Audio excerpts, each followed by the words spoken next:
Good day, Africa, and welcome to another exciting edition of AAU Talks. And AAU Talks is brought to you by the Association of African Universities headquarters here in Accra, Ghana. Don't forget that you can join the discussion via our social media platforms, Association of African Universities on Facebook and AAU_67 on Twitter. You can also visit our TV page, www.aautv.org, and you can catch all our videos and our streams as well. And today we have a very exciting topic, which I know is going to be of great benefit to everybody on the continent. And we are discussing financing models of higher education in Africa. I'll go for a short break, and when I return, I will let you know my guest. Stay tuned. My name is Kwesi Sam.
Welcome back from that break, and if you just tune in, you are watching AAU Talks, and AAU Talks is brought to you by the Association of African Universities. Catch us live on our Facebook page, and also you can join us via Twitter using our handle AAU_67, and then also our TV page as well. Before I went for the short break, I did indicate to you that today we will be discussing financing higher education in Africa. And we are privileged to have a very credible institution, and that is Brighter Investment. And they have a beautiful package for the entire continent. And so representing Brighter Investment, we have the regional manager in the person of Mr. Richard Adarkwa. Rich, you are welcome to AAU Talks. Thank you for having me, Kwesi. Great. And Rich didn't come alone. He came with a beautiful lady, and she goes by the name Joy Lamptey. Joy Lamptey is the Student Success Manager, also with Brighter Investment. Joy, welcome to AAU Talks. Thank you very much. How are you all doing? Fine, thank you. Great. All right. So I am super excited because over the years, financing higher education in Africa has been the greatest burden of the government. And so across all the states, the government takes a bit of, let me not say even, takes the greatest percentage of the education budget. And just recently, because of economic issues and also the other sectors also have high demand. And so the government is a bit tied up in providing the resources that education really needs. But then let me ask you, what are the challenges in financing education in Africa and Ghana, to be specific? Let me start with Joy, who is just right by me. Okay, so I would say basically one of the challenges is the fact that currently we don't have like alternative sources of funding for higher education. So basically we have the government taking up most of it, and then in order to reduce the sort of stress on them, they also try to pass this on to students in the form of school fees and all that. And then we see year in, year out, students complaining that the fees keep going high and high, and they are unable to meet up with the demands. And so that's like one issue. We have most students now ending up either being dropouts or finding it very difficult to actually finance their educations themselves. Great. Right, do you have any other view?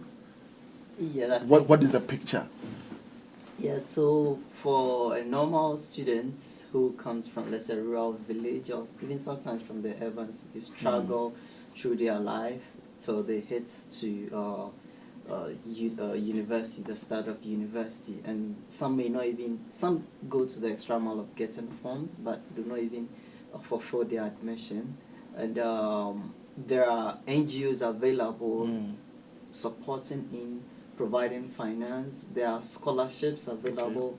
Other people also get support from family and friends, and also some ministers to support that. But looking at the broader picture, it's not solving the whole need if you look at on the African Continent. scale.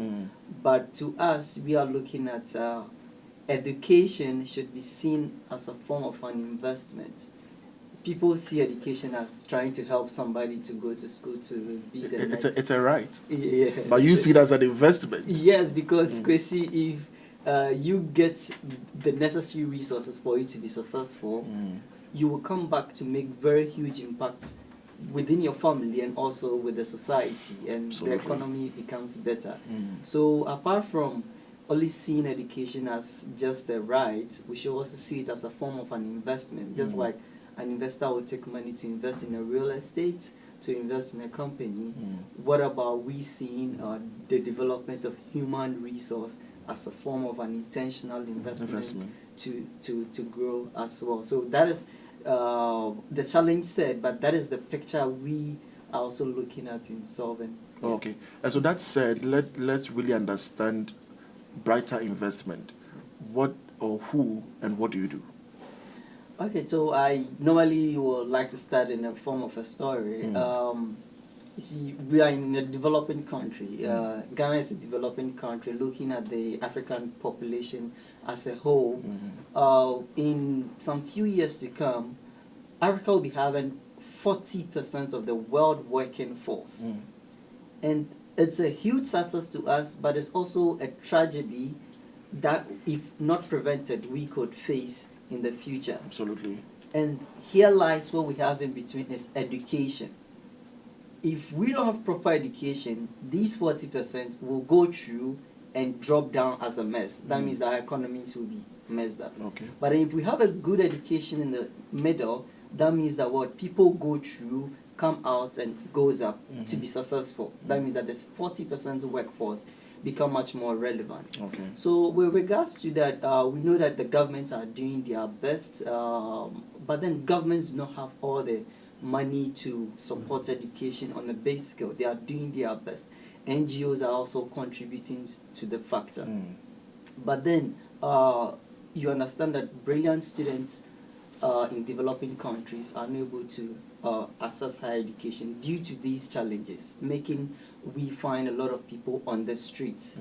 So what we do at Brighter Investment is we mobilize private capital to invest in the education of these students.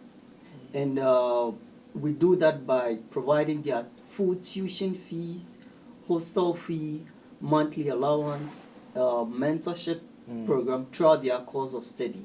And when they graduate, when they start working, they pay a given percentage of their income to us. This way we can also support the next cohort of students. So we see education more of as an intentional investment, where the brilliant person should be able to realize his full potential. So it's giving all the necessary resources needed to be successful. So that is how we picture our model in contributing to financing tertiary education. Okay. So Rich, let me get back to you again, because you made mention of the fact that you mobilize capital from institutions. So then who are your partners? And in terms of your coverage, are you on the entire continent? Do you have a startup country? Where are you at the moment? Okay, so currently we raise money from impact investors that want to have a vision in education, that want to see, that also share the same vein with everyone, making sure that education becomes accessible to everyone. Everyone. And also foundations. So currently these are people that are supporting us grow. But in the long run, if this model is proven, then we can go to the big guys, like the pension schemes, the banks, that we could present this as an alternative model to them, that hey, these people are also looking for a fair return on the various investments they do, but with a good social impact. So we could present that financing tertiary education with our model, with an income sharing model, means that they could get a fair return on their investment whilst making a very valuable social impact into the lives of people as well. Okay, but then what is the reaction? What reaction do you get? Because I believe that people are a bit scared of education. It's a long-term investment. It's unlike you are investing in a business where within the shortest possible time you get your profit. What are the reactions and the sentiments that you get when you share your vision with these partners? Yeah, it's quite interesting because most of these partners are also employers, and employers also are Would looking need quality people as well. But on the investment scale, they see it as much more viable because currently everybody wants to invest in a responsible venture that creates impact as well. And we see education as an alternative model to that. And with our income repayment model, that means that investors will also get a fair return. The success have been great so far because we've been able to support 220 students. We have 100% repayments. As in the success rate? As in the recovery success rate. rate. And with that, due to our success rate, these institutions are supporting us to support 1,000 students coming this September. Okay. So that means that from 220, we started small with 20 students and we doubled each year. And now these institutions say that we can support you grow, support the next 1,000 students. So looking at a track record, that means that it's a viable investment of proven, and the impact that's going to make is going to be very, very useful to everybody as well. Okay. So Joy, let me come to you. Do you focus on private universities or public universities, or you are open to any institution at all to apply for this investment? Okay, so in terms of the universities and the degrees that we support, we actually look out for those degrees that have very high potential for the student. That is when they graduate and they are able to get into jobs. Okay. So for now, we've started with supporting about 6 universities, 6 of the top universities in Ghana, and we are already having talks with other universities because we are looking at actually supporting way more universities. So we're actually open to supporting both the public universities and the private universities. But for a start, you are with the public universities. We've started talks with the private universities too. Okay. So we are actually open to supporting as many universities as possible. Okay, but you made mention of a very, I don't know, it's debatable because you are looking at degrees that when you are so much sure and have that confidence that when the graduates come out, they would have jobs. Which programs are you looking at? Is it the arts, the sciences? Which of the disciplines? Okay, so the thing is, we actually conduct an annual salary survey. Okay. So from that survey, it informs what degrees we support per time, that is every year. So from the results we've gotten from our data, it shows that science-related courses, that's STEM, science, technology, engineering, maths, and business, are quite high potential degrees. So for now, we are supporting that. But then as we keep doing our research, if we come across other degree areas that show promise, then we'll look to support them too. Okay. Rich, I am still interested in this area because it's quite debatable, like I said earlier. And so why are you not focusing on the arts? Is it because of the fact that they have the tendency of not getting employed right after school, or it's expensive with the sciences? That's why you're looking at the sciences, or that is where the skill gap is, and so you are moving into much more as you are pushing all your resources into that area. I just want to get a fair idea so our viewers will also get the clear picture as to why your business model starts or is to some disciplines and not every discipline? Okay, so we will not only say our business model because it's an economy, Okay. and resources should flow to where value is much more created. Okay. And based on our research, most of their high potentials are coming from STEMs, where employers are looking for students with critical thinking, good computational analysis to employ them. So, But critical thinking, everybody needs it. yes, everybody needs Art, it. science, everyone. Yes, but then you could see that employers are looking for students with STEM backgrounds, and as an organization, we want to learn along, and it's being more of an investment model.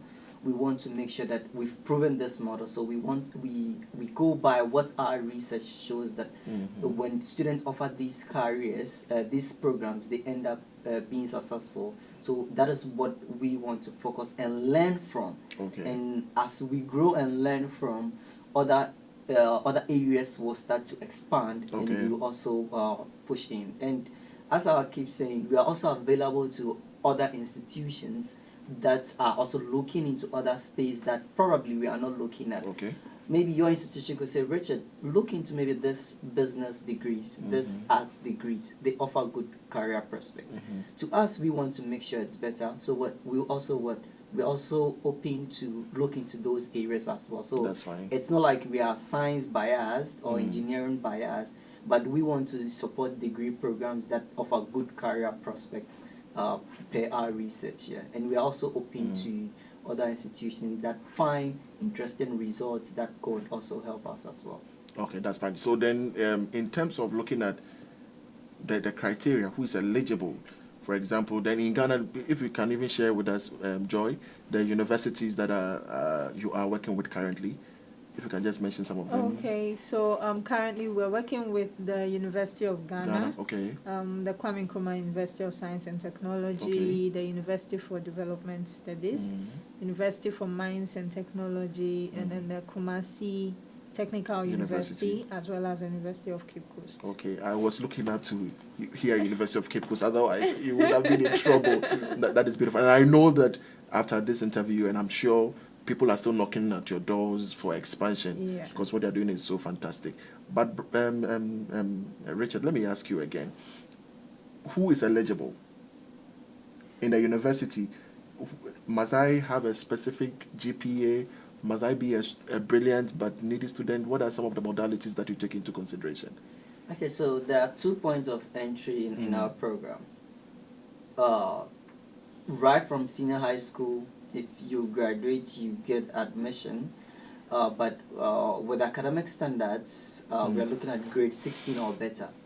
Okay, that's after the WASI. After the WASI, grade 16 or better. And this cutoff point is normally within the ranges where the programs we support, that is more of the entry point for students. You can't say like grade 13 to engineering, no. So normally our cutoff points are also pegged with that of the entry point of the degree programs we support as well, and we pick the brilliance out of that. And the second entry point is a continuing student. So for continuing students, we look at those in the upper class, and we support them. Yeah. Okay. So at what point do you get into the entire package? For example, after maybe I have completed SHS, I have grade 10, I apply to the university first before I apply for this funding, or I come to you before I even have the idea of going into university. I don't know at what point, especially for the entry 1 point.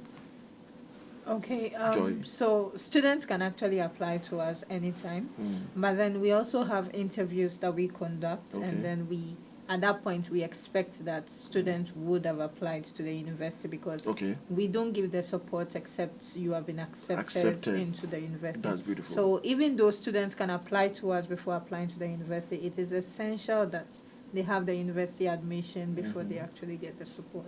Okay, so it's eligible to everybody in the university. Yeah. No, but then you should be in the STEM related programs. Yeah. And even the STEM, you know, it's so big, it's so huge. Yeah. Every course that is related to the STEM.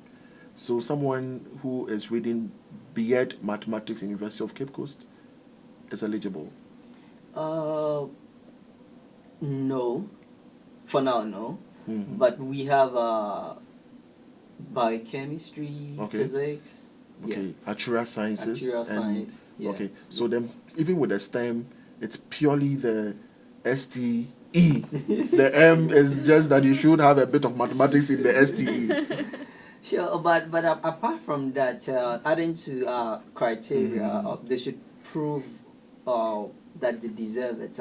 The fact that you are brilliant and you apply doesn't mean that you automatically qualify. Okay. So we look at students that deserve it, that prove that okay, you can't afford tertiary education, and Okay. also within our questionnaire, the questions they fill, we ask things like, okay, how do you deal with adversities?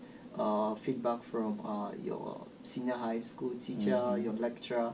So that gives us a holistic picture of a student. Who the student Of a is. student. And as I said initially, banks do not give finance to students, because if you are going for money from bank, they'll look at your credit score. Your collaterals and all those Yeah, things. but students do not have that.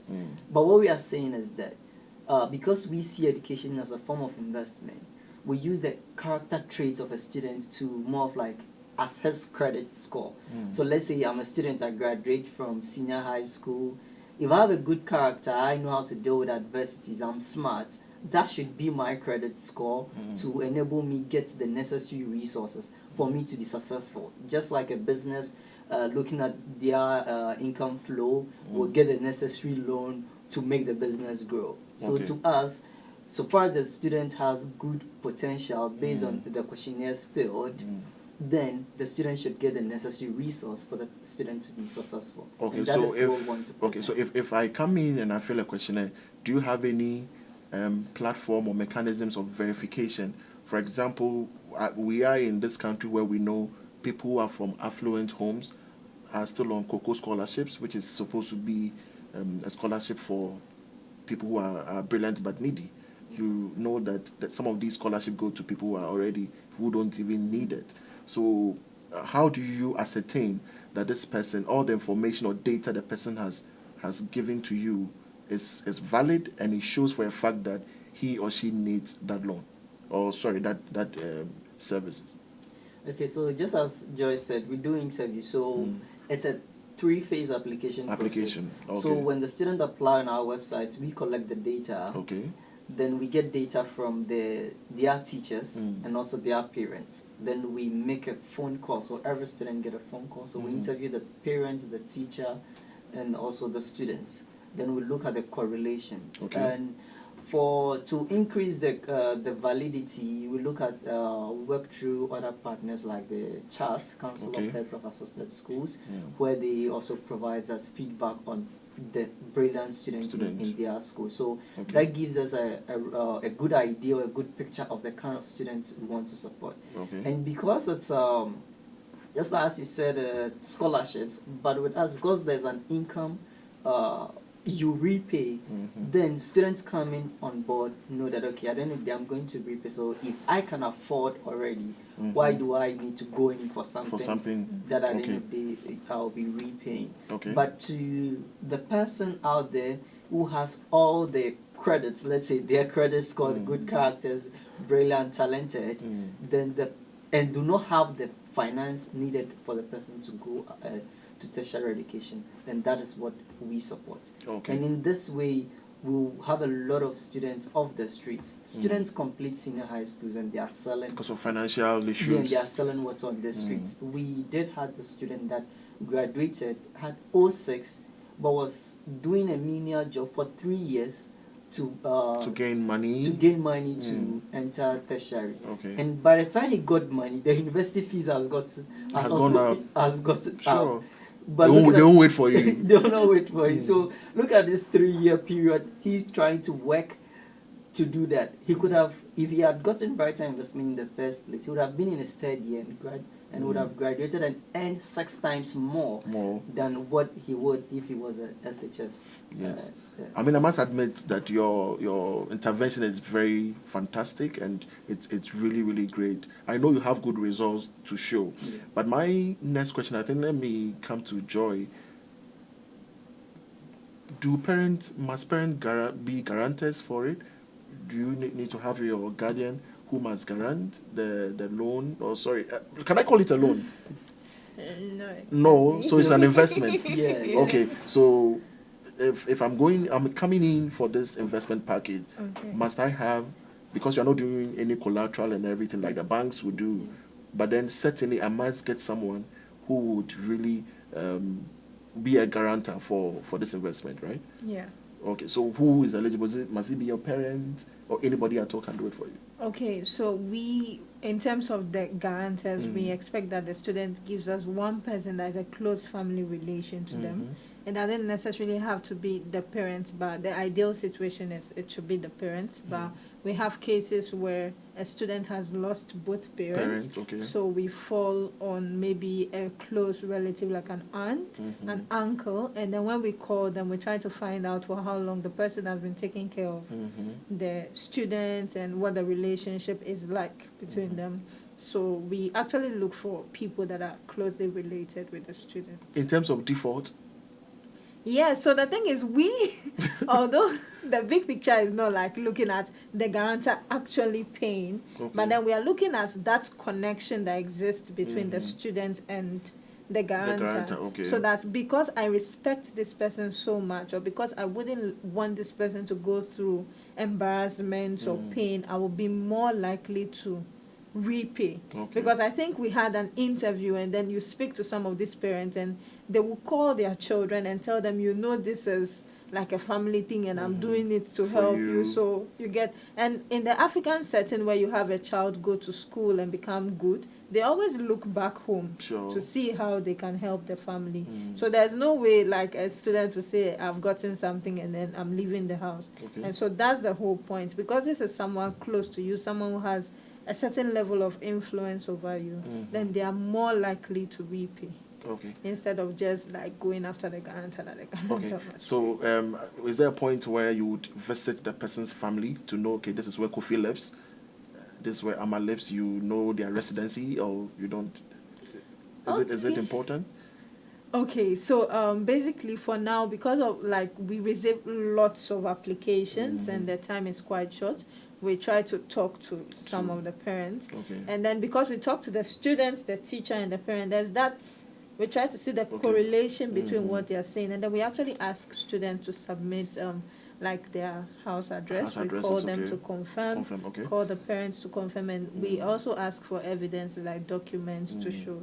I wouldn't want to say with a housing system in Ghana where someone can just give you a house address in Nima, but the person will just be in a different state. But then, Rich, let me come to you concerning the repayment model. If I'm in first year and I'm under this investment, probably you are taking care of my school fees, give us the entire package again. Okay, so school fees, hostel fee, you get monthly allowance, and a mentorship. Okay, of how much? Depending on the cost. We pay all your school fees. Okay. Everything. So if I'm supposed to go for a trip as part of my academic work, I write back to you. Okay, so we don't have as in trips, but if students are going for internships, they get stipend during their breaks, so these monies can be used for internships. That's fantastic. And stuff, Okay, so averagely, how much do you give to averagely? Because I'm asking because of we already have such a model like the student loan trust fund. So averagely, how much does a student do you give to a student? Okay, let's say about 40,000 within a span of their 4 years. Cities? Yeah, 40,000. Oh, amazing. Viewers, you are still watching AAU Talks, and AAU Talks is brought to you by the Association of African Universities. Like I told you, today's discussion is very interesting because I know you have a niece, a cousin, a brother somewhere who needs financial support to be able to advance his education at the university level. We'll go for a short break. We'll be back.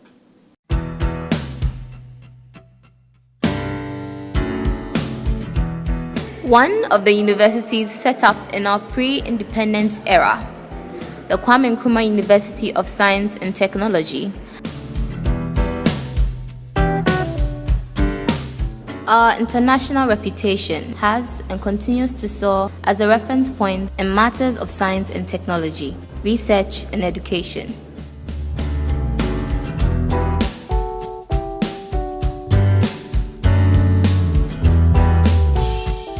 We believe that the future belongs to those who have sound technology acumen. I love USD. I love KNUST.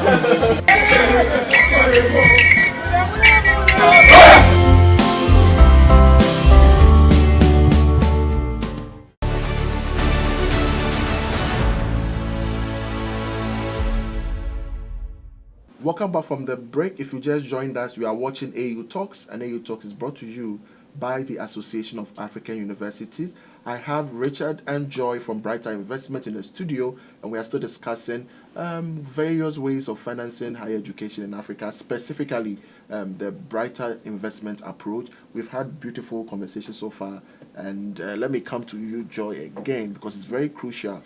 When a student is on board, what happens? How do you do any interventions for them? What are the monitoring processes? Are you so strict on them that, hey, you are part of our project, you need not to do A, B, C? What goes on within that period when a student is signed up on your intervention? Okay, so basically we look at giving students more than money. Okay. So even though we are looking at it as an investment, we don't just give them money. We are also concerned with how successful they become at the end of the day. So we have a mentorship program that we run. So the mentorship is divided into two. We have the Brighter Cohort Meetup, which is more like a peer mentorship program, where we have senior students on the program mentor the junior student, that's those in lower levels, so that they actually have good academic scores at the end of the day. Then once they get to their third year in the university, we pair them with industry professionals who also mentor them like on how to stand out in the job market, on how to prepare themselves for the world of work. And with that, we actually have monthly assignments and tasks that we give students. We've been able to look at their 4-year journey in the university and see, okay, what things should they be doing every month to grow them to where we want them to be.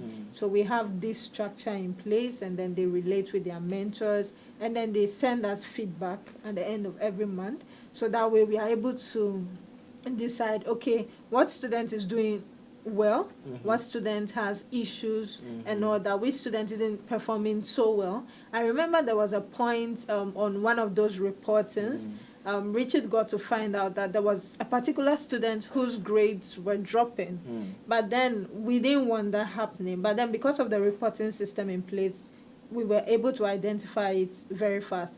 And then from talking to the student, we realized that the student had lost his father a year before. And so that was having a psychological effect on him. So after Richard had a call with him, encouraged him and all that, like in the next few months, he was able to pick up again, and he graduated with like a very good score. Now, because of this reporting, we are able to identify when a student is going off track, and then we are able to bring them to others. So basically with the mentorship program and follow-ups. Okay, yes. Now, I picked one thing that, let me ask Bright, Richard. I don't know why I still call you Bright. Yes, let me call, it's very important because assuming in the course of my program, I fall sick. Third year, I have serious medical condition, and so I'm unable to complete within the 4-year span. If I defer my program, am I still eligible to continue with your package? Yeah, so technically students have 1-year break. Okay. Yeah, so we understand that for a female student, probably they may get pregnant or something like that. So these flexibility are open if it's a crucial moment. So that is, get pregnant if the person is married. we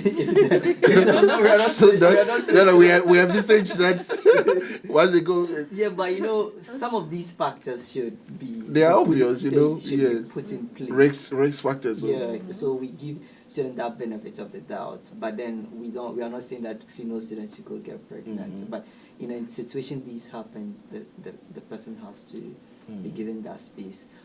Picking a form as an investment, or if you are working, if you are pregnant, you get a work leave. You understand? So we'll pick it in that side. And when a student is sick as well, to when the monitoring is recorded, we're able to allow the student to go for the healing. Currently, we are looking at models where our students could be health insured throughout their process, so that because we are seeing this as a more of an intentional investment. Sure. See, just like you are growing your business or your real estate, every month you want to paint, or every month you want to make sure that there's maintenance. There's maintenance going oh on. my God. Yeah, so we want to make sure that education is also seen in that angle. So when it's seen in that angle, resources will be flown to make sure that the educational system becomes better. So we, as part of that, in terms of the health, we are looking at a way that our students can be insured medically, so that when they get sick, they can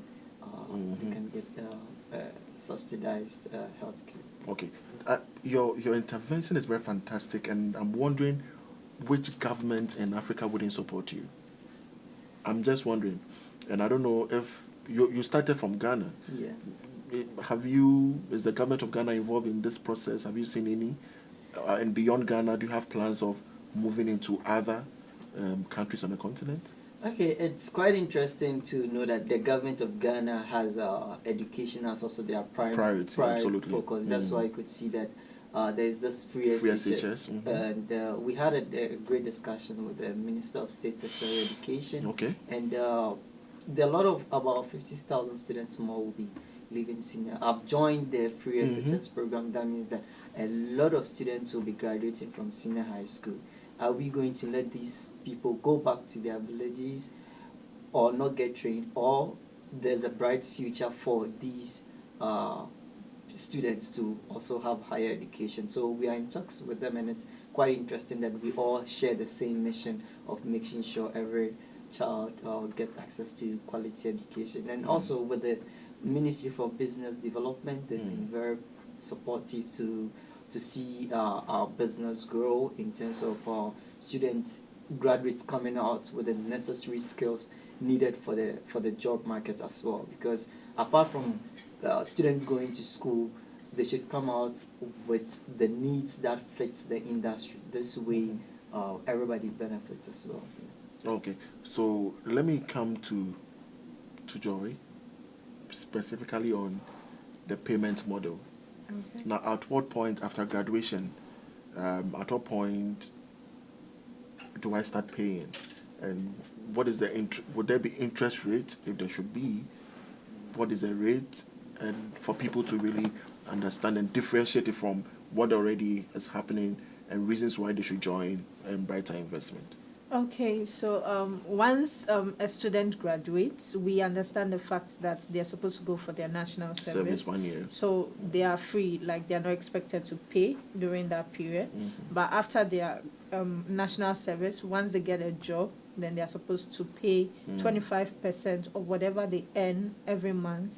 So it's more like if a student earns, say, 1,000 Ghana cedis every month, the student repays 250 out of that 1,000 every month. So that's just basically, I think it's fair, because without that intervention, you may not have been in the university. Exactly. So 25% of their monthly put a income. static. Yeah. Okay. So if your income goes up, then you just pay 25% on that.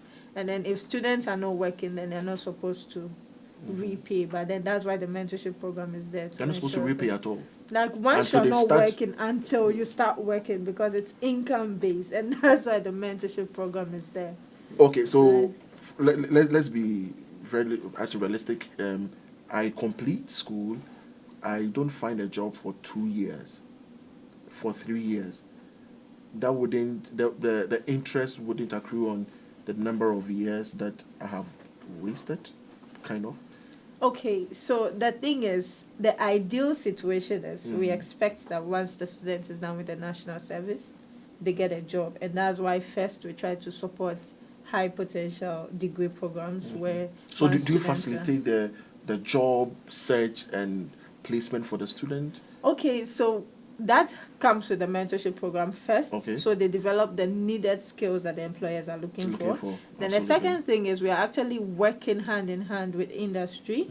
So we've been meeting a couple of companies in Ghana, and then Okay. once we expand, we are also looking at that The other African to countries see as well. if Okay.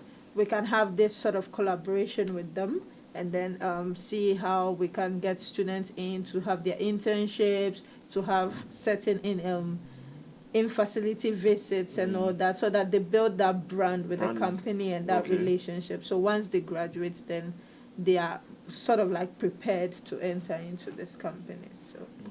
So we actually are not looking at so many years where students actually stay without jobs. Okay.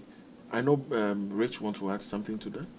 Yeah, so the way Joy has said it all, but just to add it, so the way our program works is whatever salary you are earning, you pay 25% of it. So let's say for a full 4-year degree program, that's a civil engineer 4-year degree program comes with a 6 years repayment.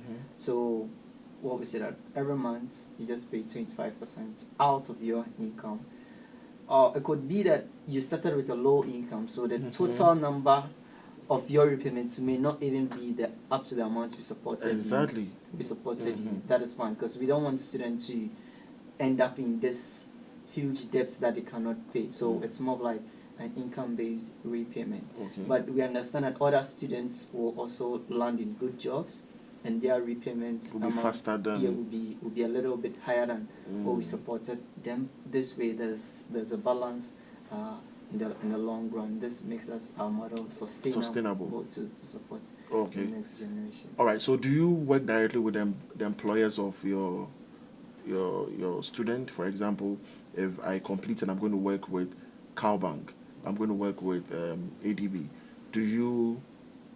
Do you give a letter to the employer to say that this student is on our package, and so that connection? I'm asking this because loans repayment is much of a problem in our system.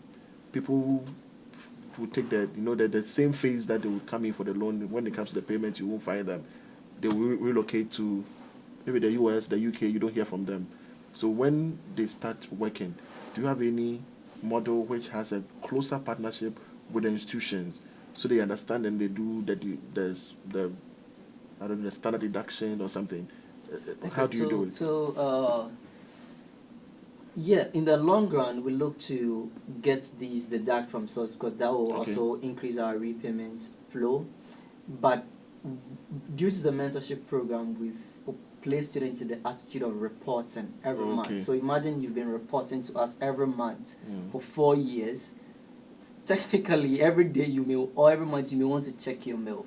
So when they are doing national service, they report to us, okay, I'm doing national service at this place. So we get a full track of where they are to when they start making payments. So when you get a job, okay, I've gotten a job, there's the amount I'm earning, then so for now they go to the banks to pay directly into us.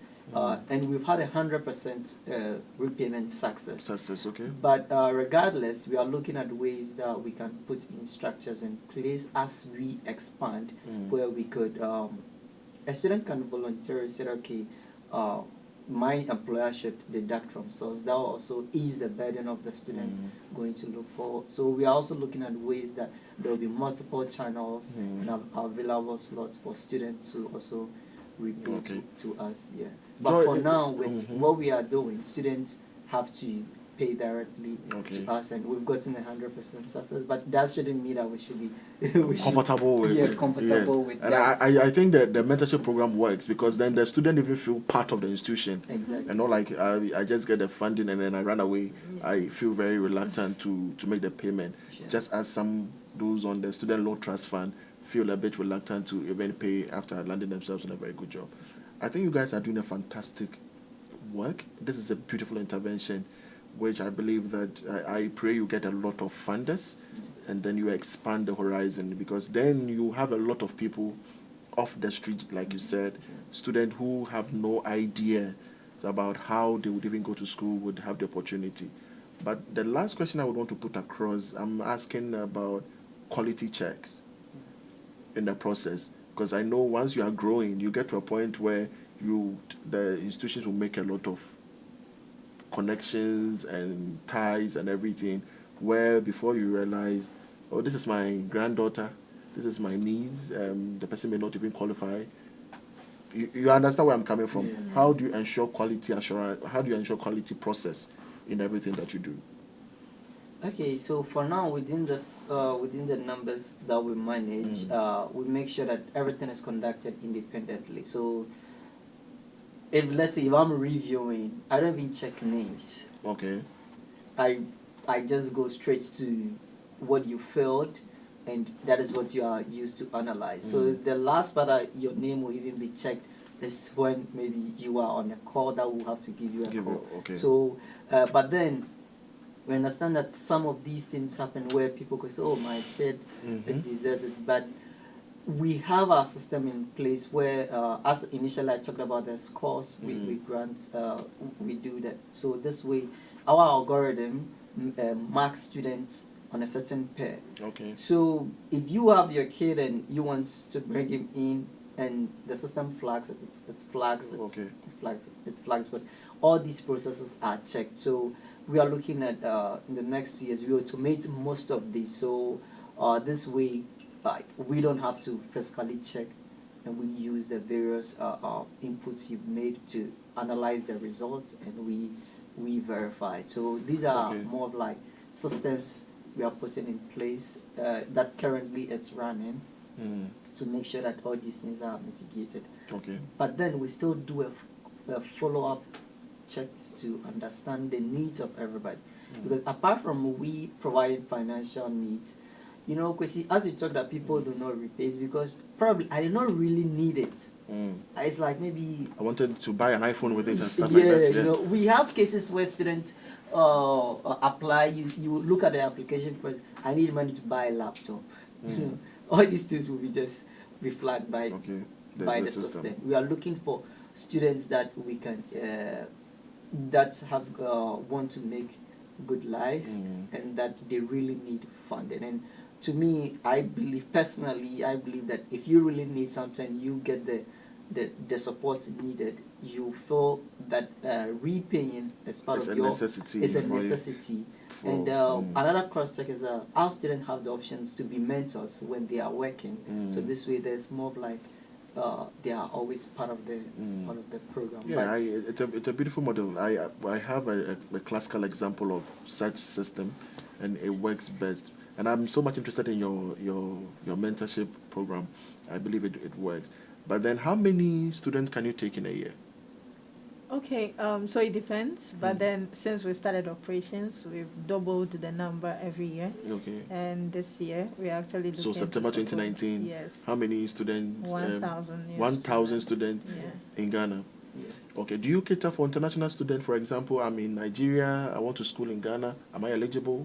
Or currently it's only for, the 1,000 is only for Ghanaian students? Yes, for now it's for Ghanaian students. Okay. We are looking to expand to Kenya this year. Okay. But there is, if you look at within the educational system, the cost of an international student it's higher. It's about 3 times. So to support, you can support 3 local students with 1 international student fee. So we are looking at that. These for modalities. now. But then, imagine we have an educational system.